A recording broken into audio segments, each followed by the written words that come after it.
Hey everybody, this is Dr. William Clark here for Leadership Conversations. This is the show where we talk about leadership according to the world that matters to you. I want to talk to you quickly about scorching the path. Now, one of the most exciting things about being an emerging leader is when you take a moment to breathe, yes, breathe, and to do an evaluation of where you are in the moment. It's wonderful when you get a chance to just take a look at what you've been able to accomplish by God's grace and how good He's been to you and how doors have opened and how pathways have been made clear for you. And when you think about those moments and you think about how thankful you are for what you've been able to accomplish, you also take a moment to think about what had to happen in order for you to get to where you are. Right? You think about changes in relationships that have had to be made. You think about changes in your approach to your work. You think about ways you've adjusted personally, mentally, emotionally to become a better version of yourself. And a host of other things that has just had to change and adjust because of what you were focused on, because of what you were trying to achieve. And when you think about what you had to do, you realize, or you should realize, that that was the path that was necessary in order for you to get to where you are now. And if you agree with that, then you know that that particular path worked for you. The changes, the turns and directions, the reverses, the acceleration, the slowing down, the stopping sometimes was a part of the path that led you to where you are. Now, as an emerging leader, you're thinking about what's next. And it's important for you to be thinking about what's next. What's next for your career? What's next for your organization? What's next for your work? What's next on your to-do list, on your vision board, etc. What's next should be at the top of your thinking, at the top of your list of things to think about at all times. But as emerging leaders, you're also thinking about if XYZ is next, how do I get there? And when we think about that, we begin to jot down, oh, I'm going to do this, I'm going to do this, I'm going to do this, I'm going to do that. And perhaps this conversation today is an encouragement to be mindful of the fact that the path you took to get to where you are now might not be the same path you will indeed take to get to where you are going to go. Whatever's next for you, whatever is going to be available to you in your career, will require you to do things differently than what it took for you to get to where you are now. Some of the principles may be the same. Some of the actions or the outline of the actions, the shadow of the actions may look the same. But there will be nuances that will require you to approach things just a little different this time around. It's fascinating when you think about the adjustments you got to make to get to where you want to go, the relationships that have to adjust to get to where you want to go, the changes in your behavior, your thinking, your emotional status, your mental status in order to get to where you want to go. This is where we get the topic scorching the path. This in no way means or suggests that you have to forget where you came from. This in no way means that you have to forget the sacrifices that you've made and others made in you, the investment that they've made in you. No, that is not what I'm saying at all. What I am saying is that if you believe the next level, the next step in your career is directly connected to you taking the exact same steps that it took you to get to where you are now, you will be sadly mistaken. There will be new sacrifices, new challenges, new adjustments that you will have to account for this time around as you elevate to the next phase that you're targeting. And in many cases, for your own benefit, your own mental benefit, your own emotional benefit, you may actually have to literally scorch the path from before. Why? Why even as a figure of speech would I even say that? The temptation to look back, the temptation to feel like things were better when, The temptation to believe if I can just, the temptation to think and feel those things can distract you from being focused on what you got to do to get to where you want to go next.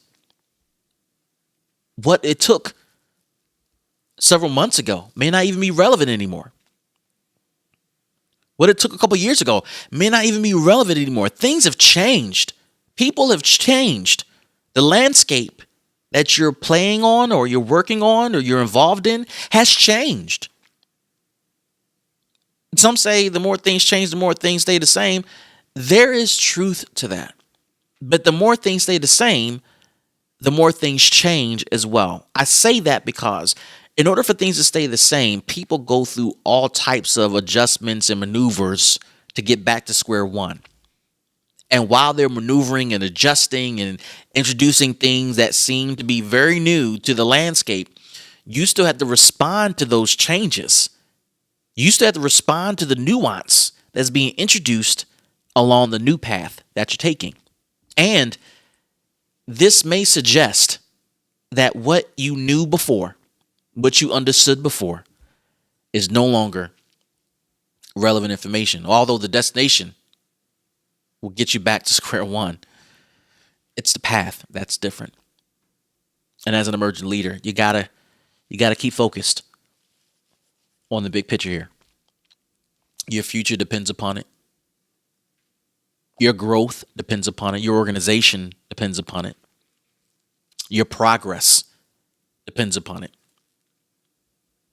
And I believe that as you spend time thinking about what's next, and as you spend time slowly but surely scorching the path from yesteryear, you'll start to see clearly the path forward to where you're going to go and what path you need to take to get you to where you're going to go.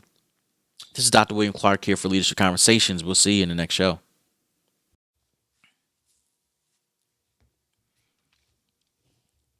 Hey everybody, this is Dr. William Clark here for Leadership Conversations. This is the show where we talk about leadership according to the world that matters to you.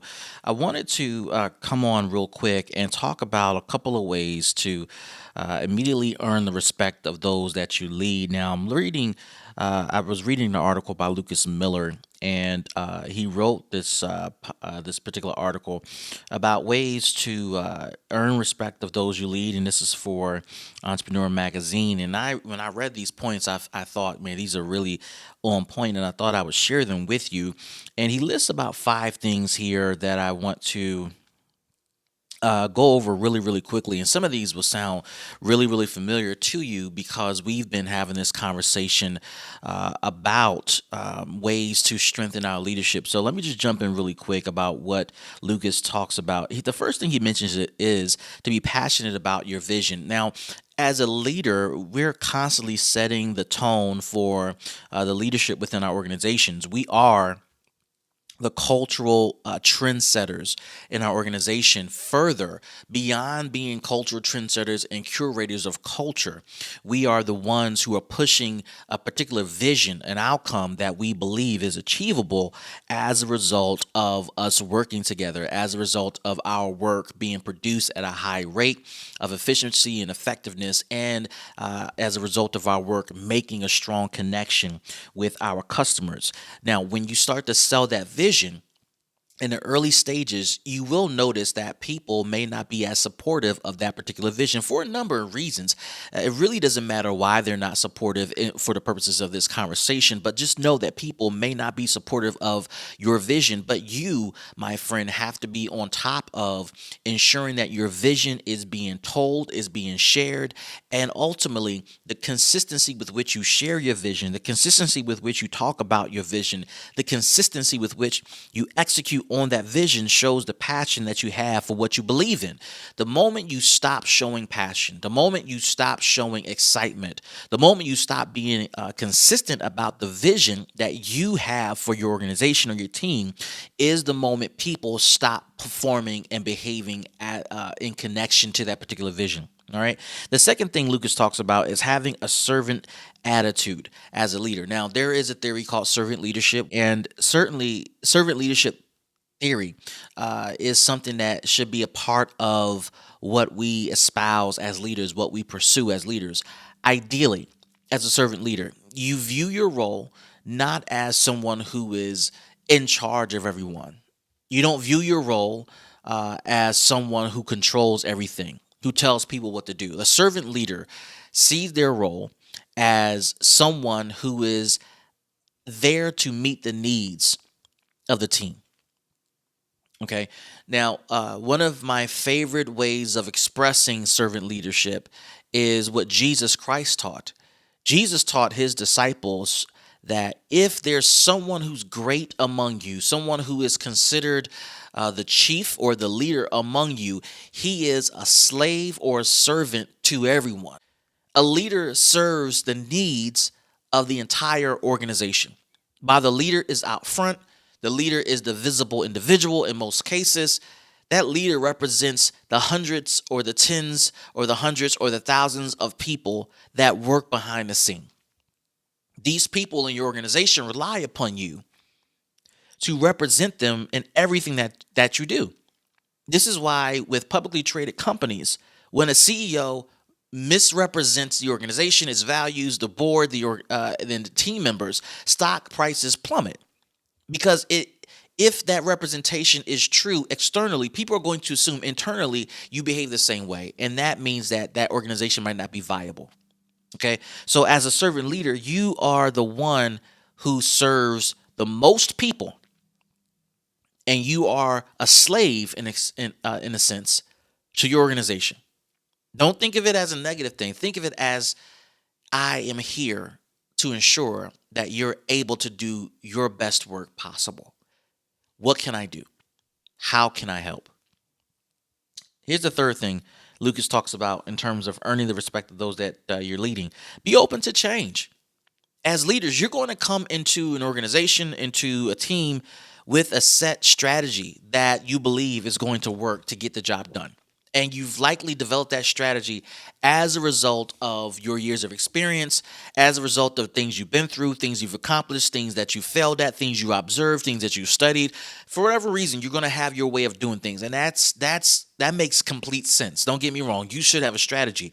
Quite frankly, your team is going to look to you for that particular strategy. They're going to look to you for guidance. They're going to look to you for perspective to add new value to new strategies, new tactics to get the job done. However, you got to have the mindset that while I may have a philosophy of how to get this done, the circumstances surrounding my work, the circumstances surrounding how we get stuff done may have to be altered given some things I did not account for.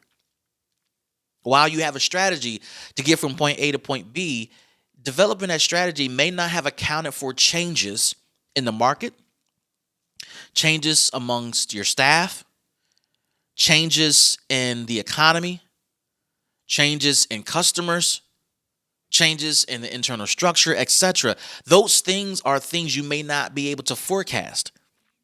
So the best way to accommodate for those changes is to be open-minded and be open to change.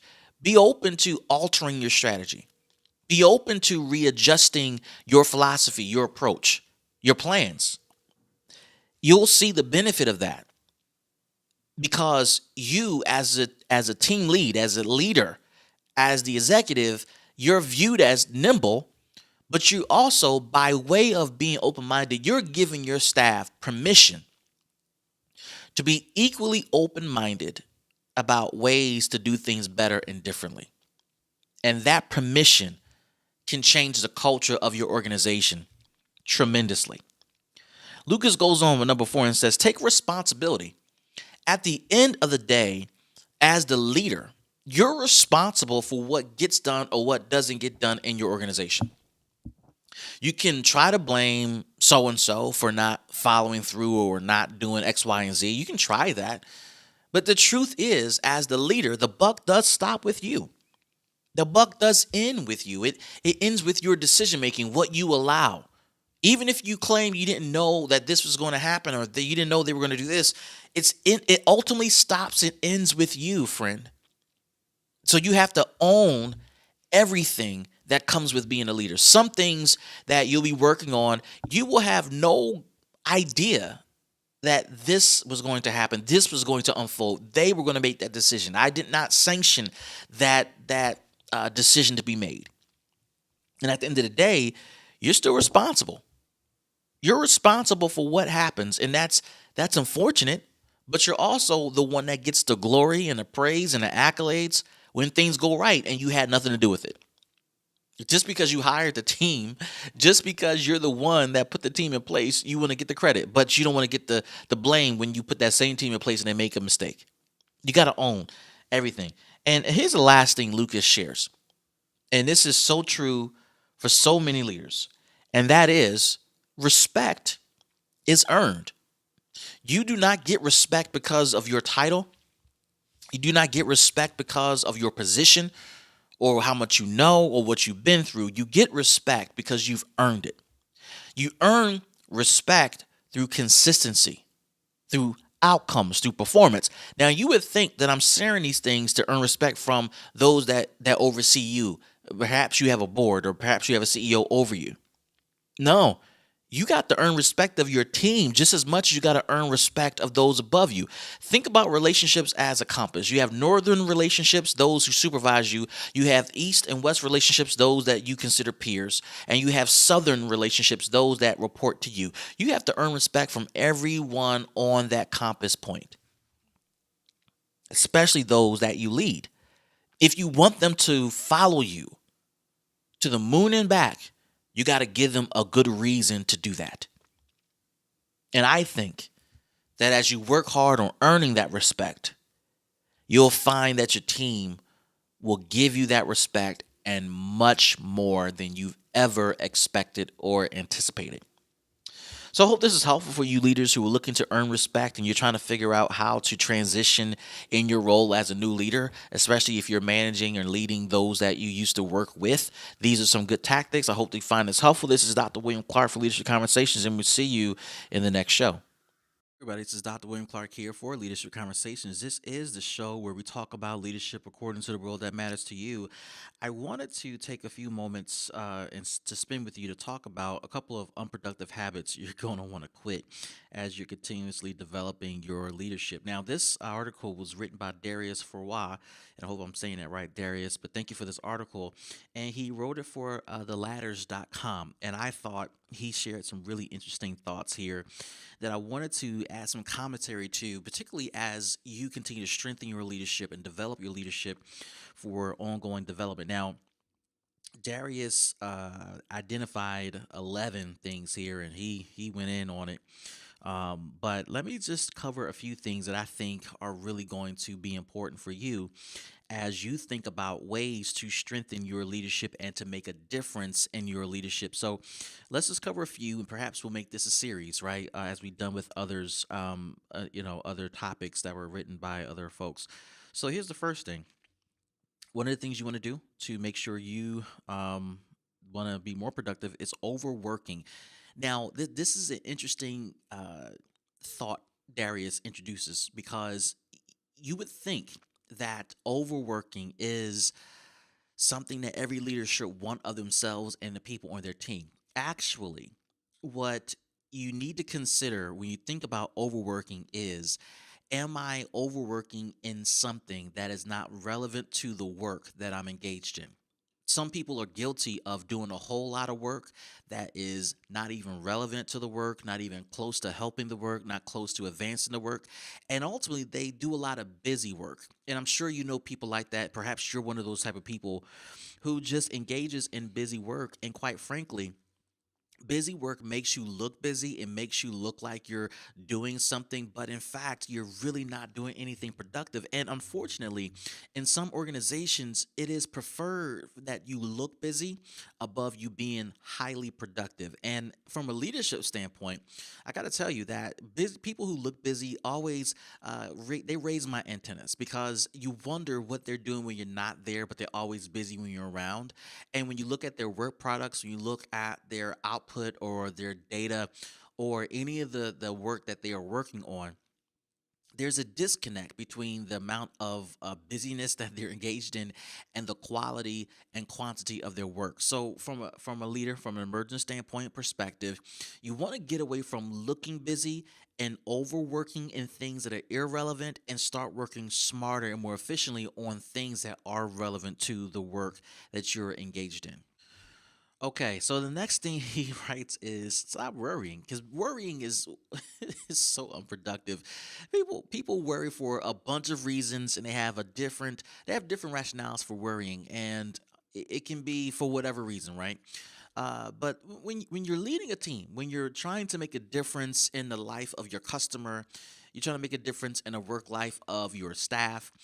You're trying to make a difference in the community where you're serving or you're having the most impact. Worrying isn't going to get you anywhere. It's not going to change anything for you. So when things don't go as planned, when you're not achieving the outcomes you're targeting, when you're not hitting the goals you're targeting, when you're not able to see the outcomes that really are going to show that your work is adding the tremendous value, worrying is not going to help you at all. Worrying is going to make the situation much worse. Now, I will tell you, if you're looking at this from the lens of a leader, when you uncover situations that are difficult to navigate, that are difficult to wrestle with, that are difficult to get your arms around, the last thing you want to do is worry. But the first thing you want to do is see how things unfold, because typically, if you allow things to unfold, you'll find an answer in the situation as it's unraveling itself, right? You'll find solutions to the problems that you might not have discovered before because over worrying, over stressing, over engaging in a way that makes you hawkish on a situation can make you miss solutions that are simply right in front of your face.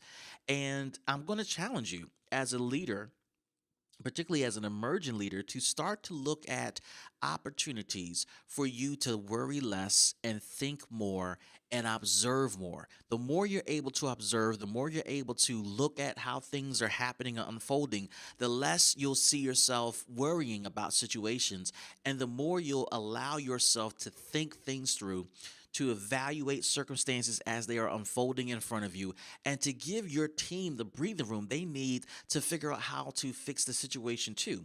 Sometimes as leaders, you can over worry about a situation and you can pass that stress on to your team. And at the end of the day, they're going to receive what you're putting on their shoulders. And if you're really processing this, you may be saying to yourself, man, perhaps the stress my team is under, perhaps the frustration my team is feeling is a result of me passing that on to them. And I need to adjust that behavior of mine. And it might be tied to worrying. So try to worry less and allow things to play itself out. Okay. So the next thing Darius talks about is stop being stubborn. Now, being a leader does not mean you have all the answers. Being a leader does not mean you have all the solutions. Being a leader does not mean that you will be the one to fix all problems. Being a leader means you are the one influencing the decision making process towards a successful end, and you're the one curating the culture of the organization that allows people to feel comfortable with being creative and innovative and solution oriented. At the end of the day, if you're too stubborn to adjust how you view things or updating technology and how it is influencing your work, it cause your organization to suffer unnecessarily, and it's not necessary. Take time to stop being stubborn. Take time to stop being pigheaded. Take time to be open in how you come to conclusions and how you solve problems. All right. Now, there's one more thing I'm going to share in this first part of this series that Darius writes about, and I think this is so important for leaders. I can't stress this enough, and that is stop ignoring your health. When you ignore your health, you're creating the groundwork for unproductivity. Ignoring your health is tied to your inability to take care of yourself, to get a proper amount of sleep, to exercise to give you energy, to eat the right foods, to be around positive people, to de stress yourself, to decompress from the day, to, if necessary, talk to someone to get things off of your chest.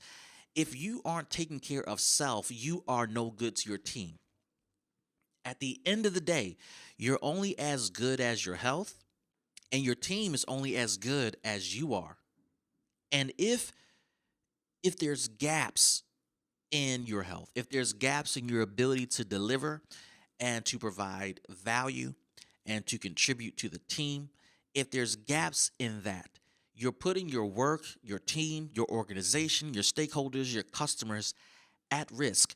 It's helpful to get regular checkups. It's important to work out. It's valuable to eat healthy foods. It's necessary to talk about things that you're going through, to share the mental and emotional burdens that you're going through with someone who may not have a dog in the fight, but whose only job is to listen to you, is to be a sounding board to you, is to be someone that will help you de-stress or to process what you're going through. Perhaps you're trying to solve a problem and you feel like, I don't know who I can talk to, right?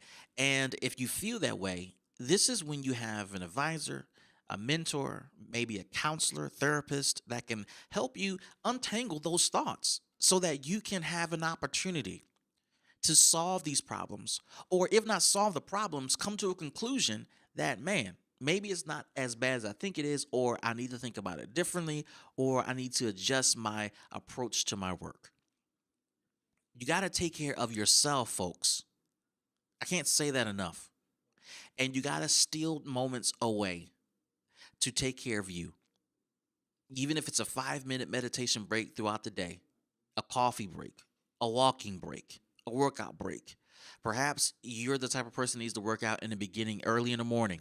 Maybe you need to work out for lunch. Maybe you need to work out after work. Whatever works for you, you got to do it because that keeps you energized. That keeps you ready to go, ready to move forward with the work at hand because you are important to the work. You may not be on the front lines like you used to be, but your visionary thinking, your creative thought, your innovative approach to problem solving, your relationships, that adds tremendous value to the work your team is engaged in. And I believe that the more you take care of you, the more your team will be thankful and appreciative of you for that. So this is the first part of the series, things you need to do to stop being unproductive, and we're going to continue this conversation, guys. Follow me on social media. Like my pages, follow my pages, subscribe, and if you have a favorite podcast platform, go ahead and subscribe to Leadership Conversations with Dr. William Clark. I'll be glad to have a conversation with you. Leave comments below. We'll be glad to engage with you. Until the next time, we'll see you in the next show. Peace.